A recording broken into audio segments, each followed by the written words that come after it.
Hi guys, welcome back to my channel. I am back to give y'all another audio book reading of Kim's Lost Words on the next few chapters, of course, chapters 11 through 16. Let's go ahead and take flight, relax, and enjoy after my intro. Shorty press, shorty fine, yeah, face card valid, she gon' slay it every time. Independent, on the grind, yeah, all about the money, so she never got time. Shorty press,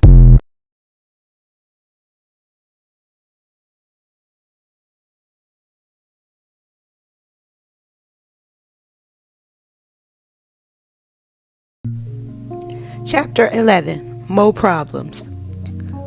For a while, I was actually happy to see Sean gone. I was getting older, and the sex parties were out of control.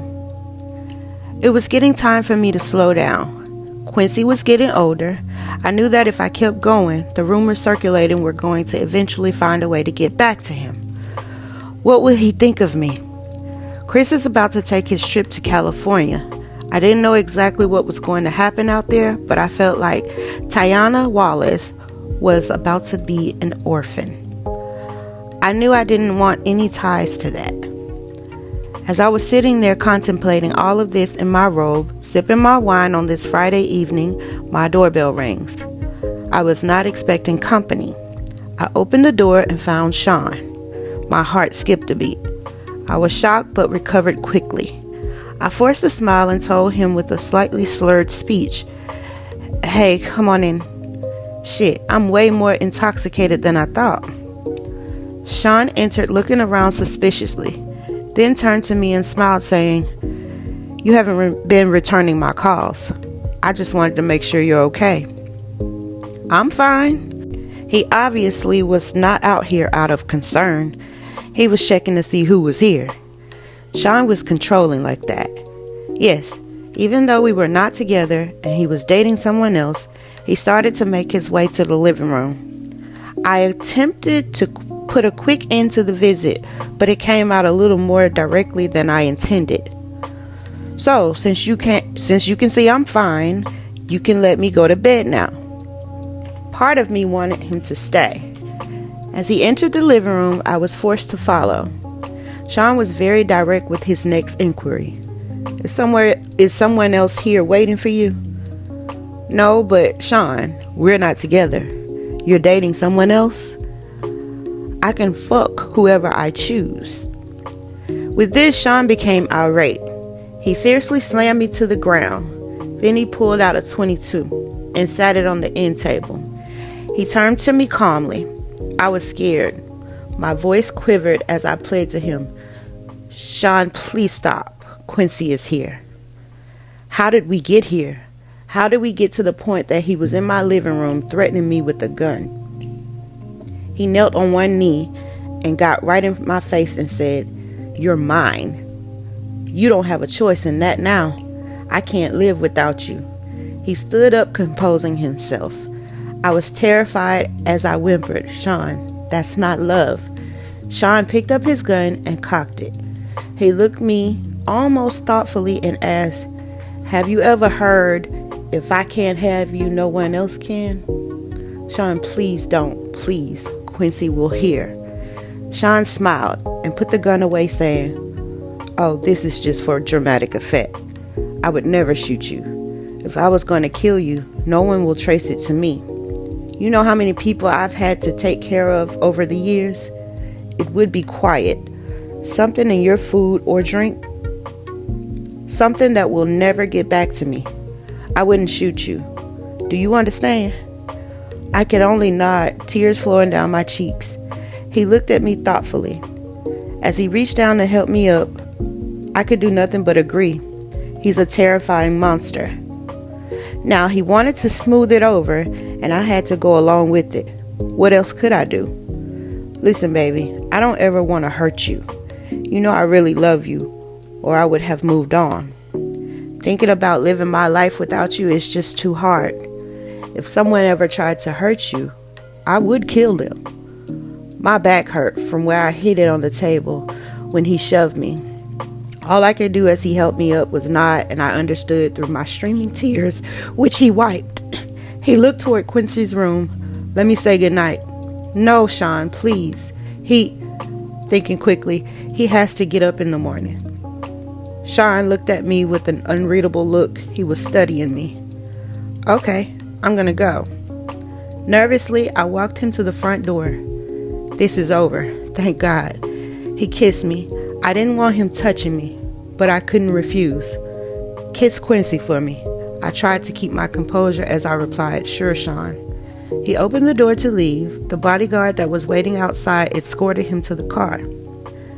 This was far worse than I realized. Why would he need a bodyguard at my front door? How was he anticipating this to go? After I shut the door, I had another drink. For tonight, the nightmare was over. I sipped my wine and cried. The next few days, he sent dozens of flowers. He brought Quincy expensive toys. He didn't want me. He wanted me to keep his secret. I'm trapped. He has the authorities under his thumb. I can't go to them. This is like a gangster movie. How high up does his power go? How far is his reach? The FBI? The CIA? Who's not corrupted or won't get silenced by their upper chain of command? Can anyone help me with my child? He found his way back to my bed. I had no choice. Chapter 12. A Mama's Love.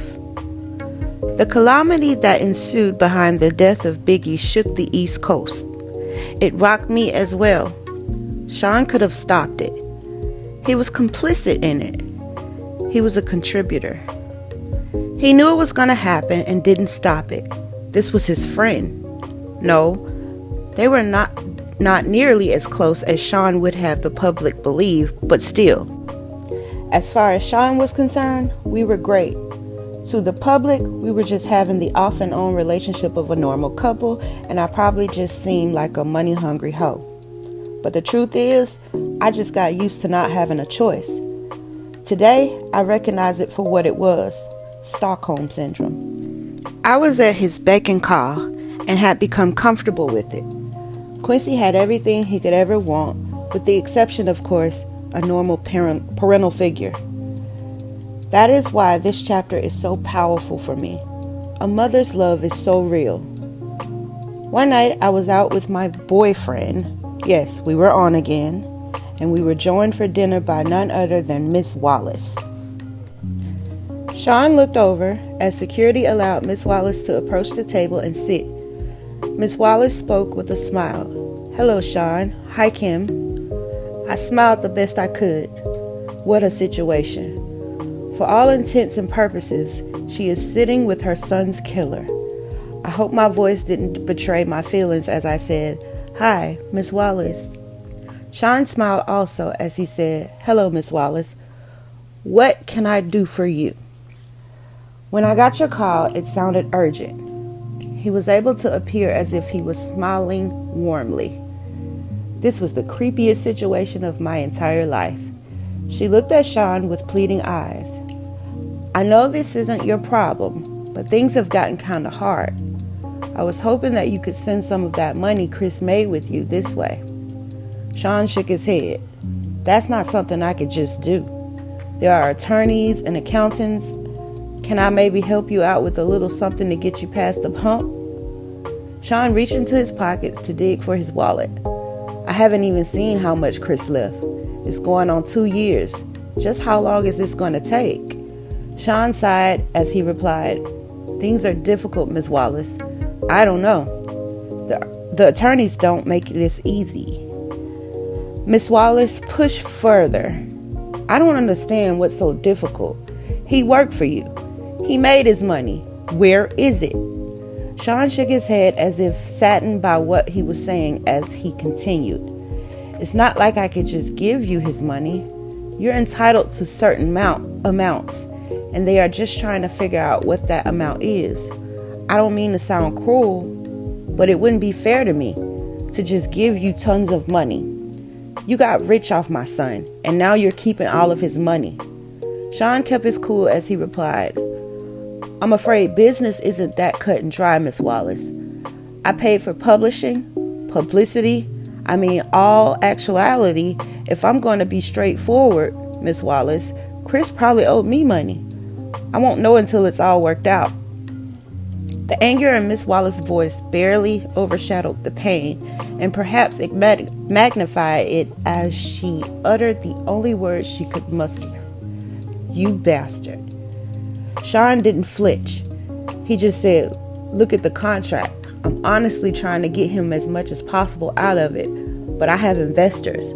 I can't just take money that doesn't belong to him and start giving it away, Miss Wallace." Miss Wallace exploded in response. "You know good and well Chris didn't owe you a damn thing." Sean stared her straight in the eye unwaveringly and said he would have started making a profit after a few years. His money, until his album sales paid for studio time, music videos, publishing, and marketing, would have come from doing shows. I'm sorry. He isn't here to make that money. I miss him. Her response was deadpan. "Did you kill my son?" Momentarily, Sean was stunned into silence. She asked again, her voice quivering. "Did you?" He started. Miss Wallace, she would not be redirected, answered the question. I was not used to seeing Sean on defensive. "No, of course not." She looked at him with spite, the anger in her voice enough to send shivers up my spine, as she replied with the menace only a mother can. "I don't believe you, Sean." Sean looked at her with the sadness that I knew in my soul to be fake. Although looking at him without context, anyone would believe him as he replied, "I'm sorry to hear that." Today I know he was able to muster that false sincerity because he's a sociopath. Back then, I thought it was compassion. With no more words, Miss Wallace stood up and left. Sean watched her exit with disbelief. Not knowing what to do, I placed my order. Dinner that night was long and silent. I feared for Miss Wallace's life. Sean is most dangerous when he feels threatened. No, she could not physically threaten him, but this threat was very real. If she goes public with her accusations, Sean's image would be damaged. I have felt for myself the extents he will go through in order to protect that image. Chapter 13. Have some faith. The fact of the matter is, Sean was a complete control freak. He was absolutely the worst. But all of the things he did for control, this might have been one of the most despicable ones. We were in the bad boy office one evening, sitting on the lounge area, enjoying a meal. Sean was smoking one of those big cigars like he liked when Faith entered and sat down with us. She seemed relaxed as she said, "Hey guys." I smiled. I never had any bad vibe from the marvelous Faith Evans. We never talked about the wild time the three of us shared at one of Sean's parties. I gave her a hug. "Hey girl, what's up?" Sean smiled and asked, "Hey, what brings you out?" She addressed Sean saying, "Look, when you asked me to hook up with Chris, I understood. You needed to control him.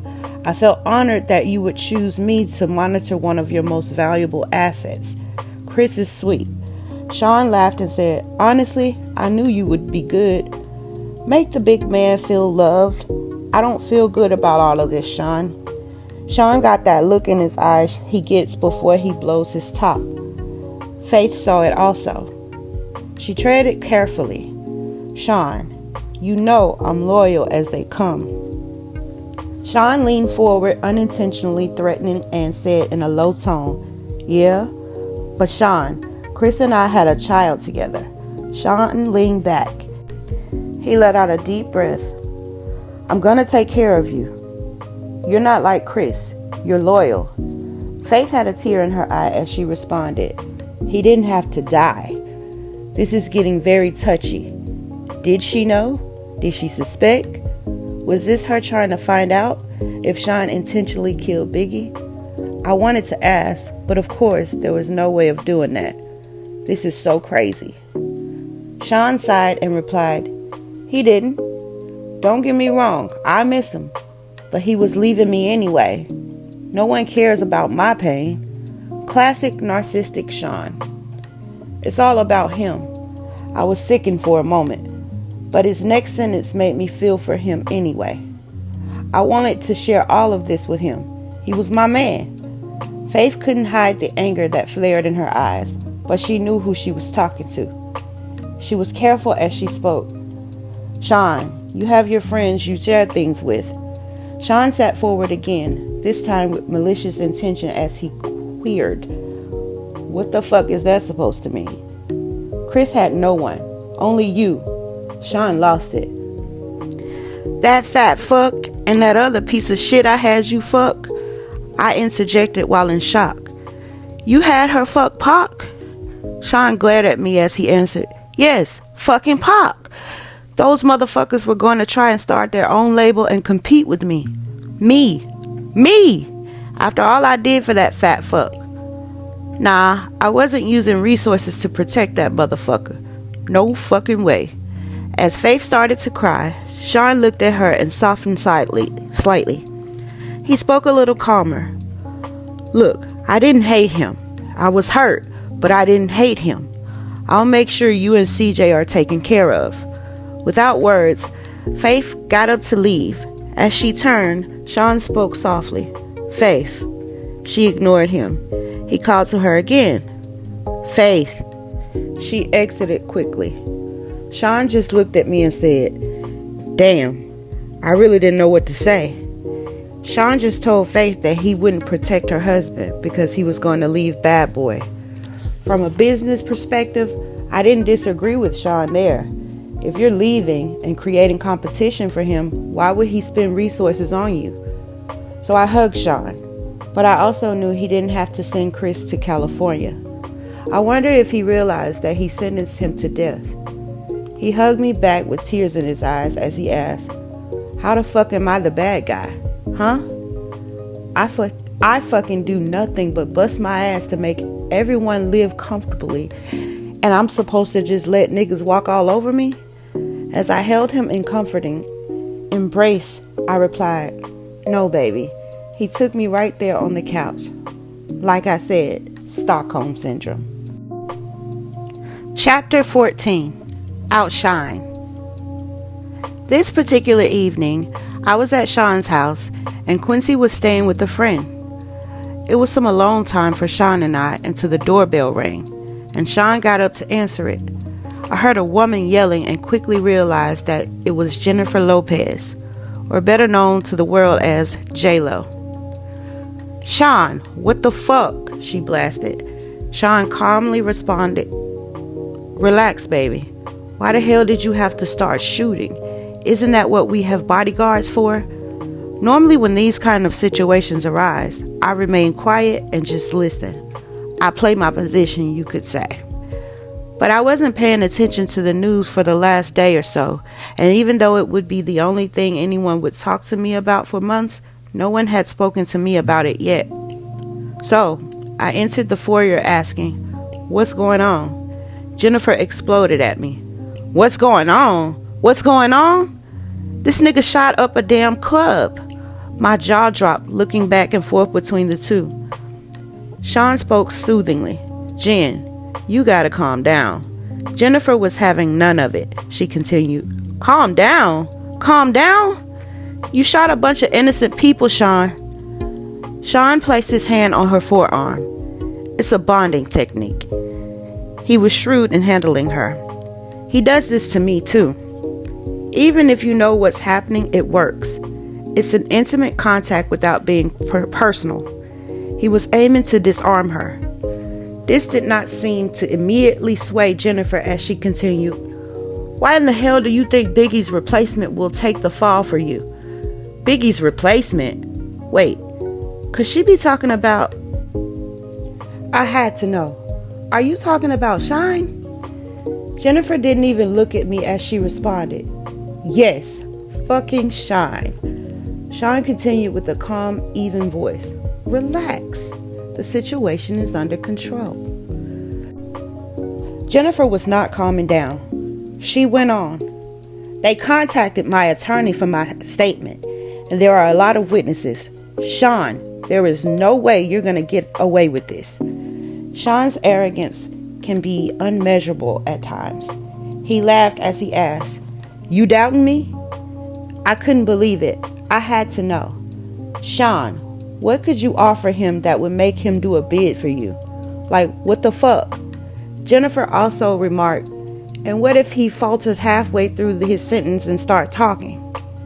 Sean responded as calmly as ever, "He won't do that. People in jail don't cross connected people on the outside." Jennifer looked deflated. "So you'll kill him too?" "How much does she know?" "Look, I'm not going to threaten anyone. Sean is smart and loyal. He knows how it works.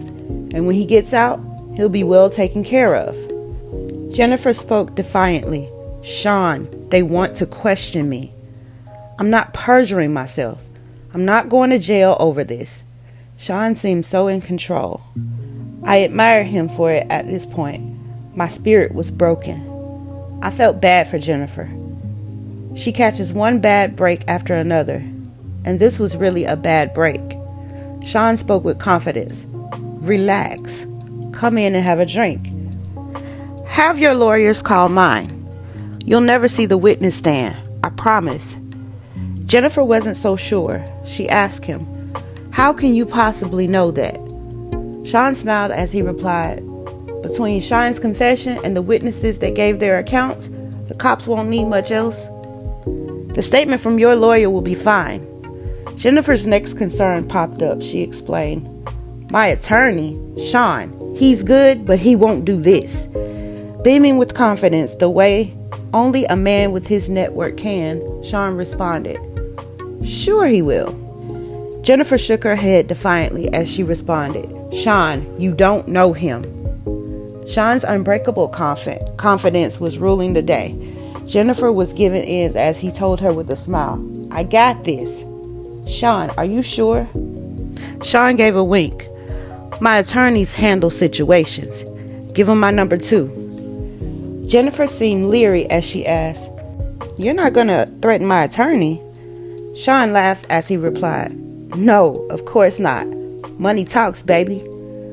He turned to me and said, "Take her inside and pour her a drink." I had a question of my own, but you were going to make Sean the label's go-to man. What are you going to do now? Sean looked disappointed as he responded. He had the voice, but his flow... He sighed. "Well, artists with his talent are a dime a dozen." Looking at Jen, he continued, "He's not a once-in-a-lifetime find like Jennifer Lopez. Now he's throwing on the charm." Despite the situation, she blushed slightly. Sean continued, "Let's grab that drink. Let me handle this attorney situation. Relax, don't worry." We left the foyer and went to have a seat in the living room. He tried to make a threesome happen that night. It didn't work out. Not that day. Chapter 15. Queen Bitch. Kimora Simmons and I went out to have drinks. She was looking at me seductively, and I was turned on.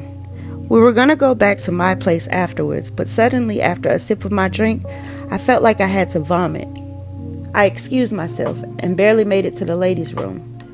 When I came back, Kimora asked, "You feeling okay?" "I'm fine.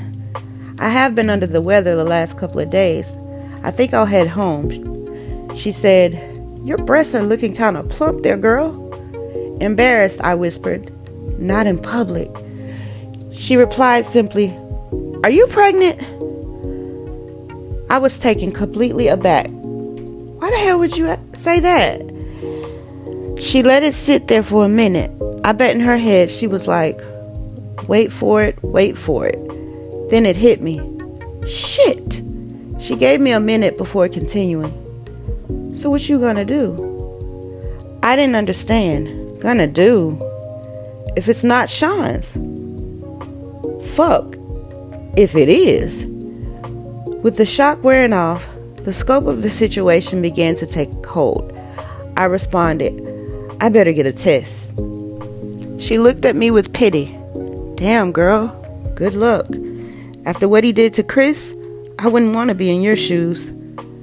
The desire that was in her eyes before I got sick was all but gone. As I began to stand, I realized what she said to me, and I paused.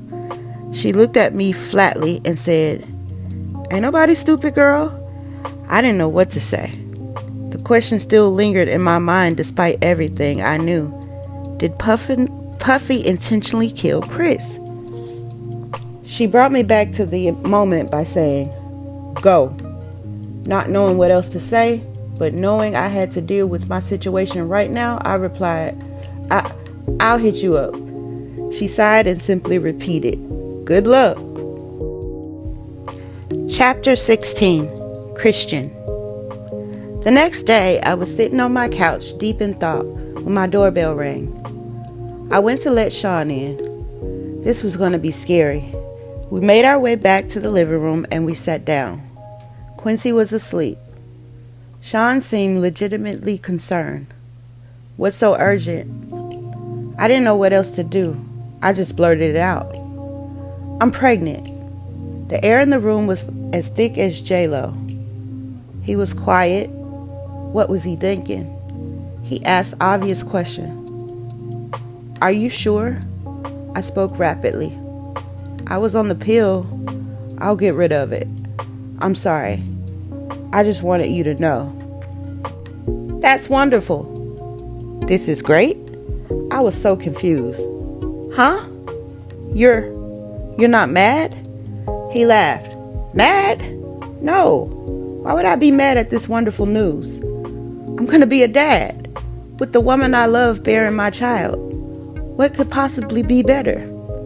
He jumped right on the phone and called one of his besties.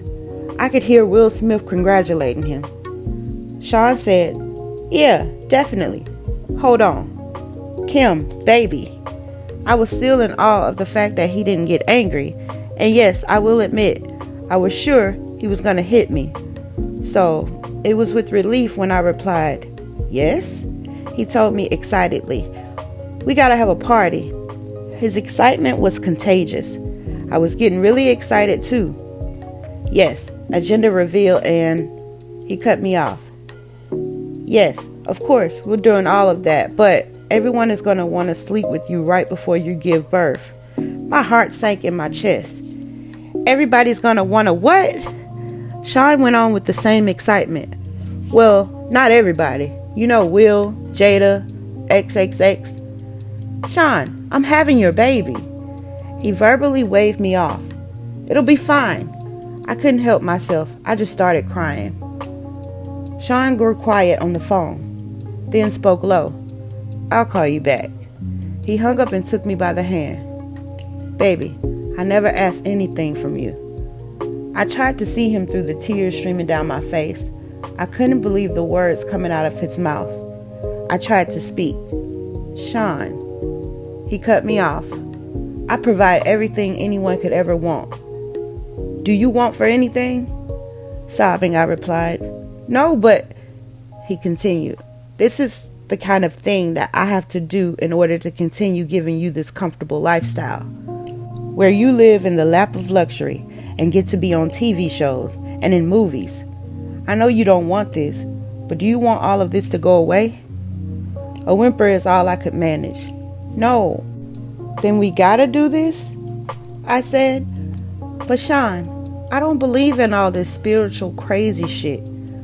We got here because you're brilliant, not because of sex parties." He replied, "Do you trust me?" I did. My soul was so broken. "I did," I responded. "Yes." He sighed as he said, "Then let's do what we need to do to keep what we have." As I nodded yes, he pulled me in to hug me. "Thank you, baby. We're going to have a beautiful baby." He ordered me some food, and that night I cried myself to sleep. I was going to be gangbang at 9 months pregnant? I want my children out of this life. My child's going to have a good biblical name, a heavy Christian name. They are not going to take his soul. You have just listened to Kim's Lost Words, chapter 11 through 16. Please stay tuned for the next and final chapters 16 through 19. Thank you for watching and listening. Don't forget to hit that like, comment, and subscribe. Bye. Next bitch come to me, piped up in her feelings. I'ma take that nigga from her, put him in my kidneys. I wouldn't play with this side over here, we gon' get vicious. Time I get some money, ho, I do that for a living. Came a long way from that pole, now still getting rest when it came to me slow. Make that little baby stand down on these foes, taking them back to back, come on the road. Bitches gon' say that it's beef, but love me like astrology. Ain't like the slut in the week, I'm so proud of me. Ho, no one told that little nigga be fake, so pussy ass ho, you owe me an apology. Hey, they told me I'm cocky, okay. Like I don't give a fuck what they say. I'm that bitch at the end of the day. Hey, they mad cause I look like a model. They can pop it, but don't let this pretty face fool you. These bitches don't want any problems. Hey, they told me I'm cocky, okay. Like I don't give a fuck what they say. I'm that bitch at the end of the day.